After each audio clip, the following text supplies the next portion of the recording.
with the pandemic and COVID, I think what it feels like is every day is kind of like a Saturday morning, you know, especially since you say you're a producer, you wake up Saturday morning, you get right, then you get right to the lab.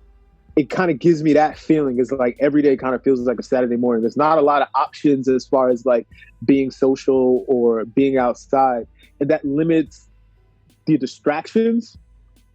So yeah, it's just like I get more time to myself, more time to the music, and it kind of allowed me to understand. It's like I don't gotta be in the studio all the time or I don't gotta try to make something that's gonna be heat all the time, because you know when the world is open and you're moving around, all these distractions kind of limit your time.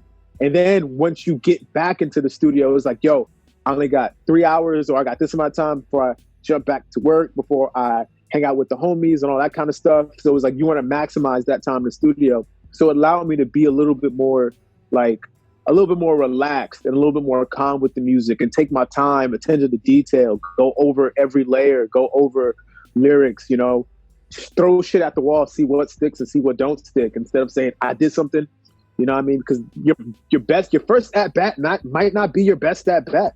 That's what COVID taught me too, as far as like the money goes, right? Is like, oh, like, cause I'm like moving from my current spot to another spot, and I just moved out all of my shoes, right? And I counted it, it's about like 70 sneakers, right? So I was like, yo, I'm good. I don't need to, if I'm gonna get something, I'm gonna get something, because it's like once you're in regular life, you don't see the things that you collect over time, you know? You know, especially in the studio too. You're like when you're working on beats or whatever, and you want to start a new project, you're like, yo, let me go through some of the old stuff, since now I got the time to tap in and dig into some of the old stuff and expand and try to like make that better. You know what I'm saying? I think it made me go back to the things that I was doing, which was watching more movies, being a student of that game, being a student of because like editing is the same thing as producing, or making movies is the same thing as like making music, and making like the dialogue that you hear and the way it's shot is the same thing as the lyrics that we say, the backbeats that we make and all that stuff. I did start reading more because I knew that was something that I wanted to sharpen. And I've been reading this book that my homeboy put me on to called The Warmth of Other Suns. And it's about like the Great Migration of the African Americans from, I would say, the 30s up until the 70s.